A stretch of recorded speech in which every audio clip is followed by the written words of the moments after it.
You are listening to Realign Your Life podcast, where I discuss with you strategies on how to realign your life and move towards the direction you always want to. I am Vivian, the host of this podcast, and every week I will bring value on how to improve and realign your life either through a guest or my thoughts. I can't wait to share what we have this week. It's time to realign your life. Well, hello there, and welcome back to Realign Your Life podcast. This is Vivian, the host of this show, and I am so excited to have you to join me today for this episode. Well, there is so much going on. This is the season of the year that I just absolutely love because, number one, it is the birth of our dear Savior, Jesus Christ. Well, it's when we celebrate his birth as Christians, and there's so much going on.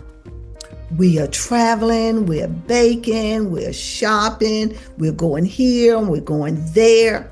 And sometimes our lives become so hurried and so rushed that we can overlook some of the most simplest things in life. Well, I just had a really interesting experience a couple of weeks ago. Well, I was off to visit with my girlfriend, and I was so excited because this was going to be my very first visit ever to the Kennedy Center. Yes, the Kennedy Center of Performing Arts in Washington, D.C. Well, I'm all packed, and I don't normally like to check a bag, so I've got everything, in my carry-on and just ready to go. And I decided that I would just drive myself to the airport, park my car there, and leave it because it was so much more affordable for me to do that than to get an Uber. Well, I bring my phone. I've got everything right there. Put my phone on the charger in the car, and I'm like, now, don't forget to get this phone before you get out of the car, because I do it every time. Y'all. So anyway, get to the airport, and I see the trolley, or not the trolley, but the little bus that takes you over to the airport. Get out, and I'm like, oh, let me hurry up and get up there before this bus gets there, and I can get on there. Well, get on the bus, and myself and the driver are just chatting away. I'm the only person on the bus, so I just feel real privileged. I got this whole little bus to myself. Get to the airport. He drops me off at the terminal for the airline that I'm traveling on. So I walk through there and just trotting along, got all my little bags, everything. Get into the line, this long TSA line to go through security. Well, I'm thinking, okay, let me get my phone and get my boarding pass and everything out. I don't have my phone. I left the phone in the car. Oh my goodness. I do not have enough time to go back out, to get on this bus, go back to the parking lot, go to my car, get back on that bus with these bags, and get back in the security line and not miss my flight. Oh my goodness. So what am I going to do? Well, I don't have any choice but to go ahead without my phone. Oh my gosh. Do you guys know how dependent we are on our phones, and our whole lives are right in those little old teeny gadgets? a phone, something this size, just this size. And so I'm like, okay, it's not going to be the end of the world. I'm trying to convince myself of this. I'm talking myself, you know, out of a sheer panic. Get on the flight. And of course, I've got my iPad. And so I get to the airport in DC and I'm thinking, how am I going to contact the person that is picking me up? She has no idea where I'm standing or where I've been, where I am. Can't talk to her. I don't have a phone. I'm trying to text on my iPad. Nothing is going through. And then I realized my phone and my iPad are connected. Seriously? Really? Is this how this is going? This is how this is going to be. So anyway, I noticed this guy that is pushing this lady around in a wheelchair, one of the airport employees. So he's going toward the ladies' room with this lady in the wheelchair. So she gets out of the wheelchair and goes into the bathroom. I'm like, oh yeah, this is my chance. So I run up to this gentleman and I say, sir, do you have a phone? He says, yes. I said, would you please call this number for me? I've left my phone. I don't have my phone with me. And my friend is here to pick me up. And she has no idea where to get me. So the lady is still in the bathroom. Thank you, Jesus, for a long pee break.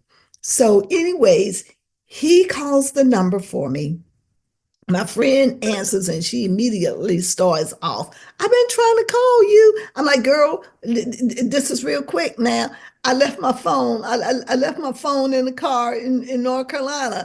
I says, but I'm here and I'm at door 6. And the gentleman kept saying, yeah, she's at door 6, door 6. And she says, okay, well, I've got to come swing back around. I've been here for an hour, but I'll come in and I'll pick you up. And our big plan was she was going to pick me up. This is Sunday morning. And we were going to go to church and be able to get in a good parking spot. So I go outside and I'm waiting for her. She's not showing up. And I'm like, she'll never see this door 6 because this is the part where, they let the employees off and that. So I got to stand on the street for her to pick me up. And it's actually zone 4. So I'm observing this lady standing beside me, and she's just there and she keeps looking at her phone and she looks like she's waiting too. And I'm like, dare I ask her to use her phone to call? Because how would you feel if somebody walks up to you and asks you to use your cell phone? Really? I'm thinking, you're kind of strange. I don't think so. So, anyways, I finally go over to the lady and I say, ma'am, would you mind calling this number? I got my iPad out and I'm showing you, and thank God my contacts are in there. And I'm like, ma'am, would you please call this number for me?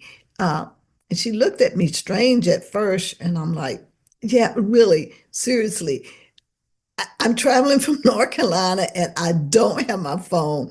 And my friend is out here trying to pick me up and she has no idea where I am. So the lady allows, I give her the number. She calls the phone and my friend is there. And the lady reiterates also, she's standing at zone 4. And I'm like, yeah, zone 4. So I thank her, furiously, thank you. And so, anyways, my friend picks me up, get in the car, and I'm like, girl, I cannot believe I did this. I left my phone in the car after I told myself, be sure not to leave that phone. So, anyways, we go on and we get to church. And of course, we're late. We have to go up to the balcony. They sent us up to the balcony. get up there after 4 flights of stairs and they say, oh, this is full. I don't know why they sent you up here. You have to go down to the overflow. Seriously? Seriously? But going down the stairs is a whole lot better than going up. So we finally get down and we get settled. And, it's a blessing because we're on the very front row in the overflow building. So, and we enjoy the service, and it's a really good afternoon. But, in all of that, it was a huge, huge lesson for me. And I hope you can glean something from this. Number one, slow down. Slow down. Don't be in such a hurry for everything. Be still and collect yourself. If I hadn't been such a busybody trying to catch that darn shuttle to get to the airport, I would have remembered, I would have checked the car, and I wouldn't have left my phone. Secondly, not having that phone was really a blessing in disguise. Sometimes, our God is a jealous God, and he says we should have no other God before him. Have we made this little gadget a God? I can remember the day and the time where I knew all of these numbers by heart. I knew them and could just rattle them off just like that. Now, I just barely do know my own phone number. I probably do not even know my son's phone number. So let's slow down. Let's slow down. The other lesson in all of this is that even though we may not realize it sometimes, there are people out there that are genuinely concerned about us and really do care about us.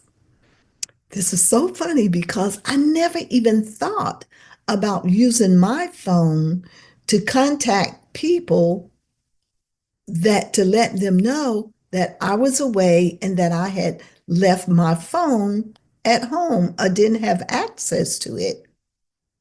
Well, by the time I got back, the producers, the editors for this podcast were looking for me. My friends were looking for me. People, they were calling my work. They were calling all over everywhere.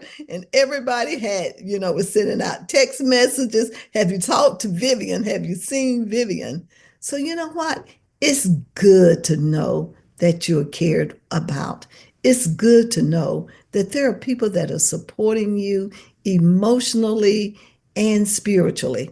I need a couple of y'all to support me financially too, if you don't mind. But it is just a blessing from God.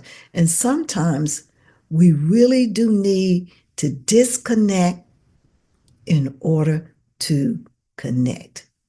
Well, I pray that this has been a lesson in disguise for you also, and a blessing in disguise, and that you will take some time during this Advent season to slow down, to realize whose you are, why we celebrate, and that there is joy and peace in knowing that, hey, he has us in the palm of his hands. So until the next time, I bid you a wonderful, wonderful Christmas and his peace. I hope you enjoyed this episode. The best gift that you could give me is to share this podcast with family and friends. And don't forget to review it. That way, this podcast will grow organically.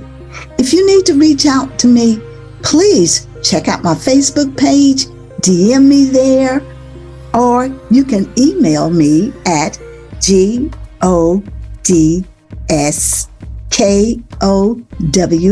unintended@gmail.com. We have upcoming Bible studies that we would love for you to join us in, or if there is a guest or someone that you would like to see me interview on this podcast, please let me know. We are here to work together to realign our lives. Until the next episode, take care, and I look forward to sharing more and more with you as we realign our lives. Peace until next week.